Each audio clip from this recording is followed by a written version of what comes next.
मन के रिमझिम फुहार है मन ला करे। बेकाबू तोर संग भींजे बर मोर दिल होगे काबू।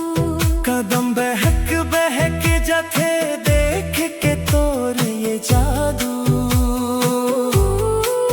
तोर माया में खो जात हम भुलात हव सब कुछु। बरसात के दिन मुलाकात के दिन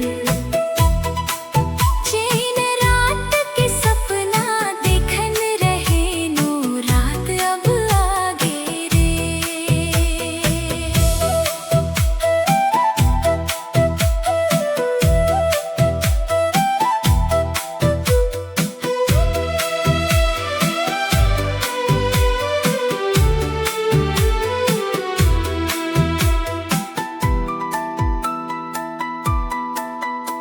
ख्याल में तोर जलत रहे बरसों ले सहत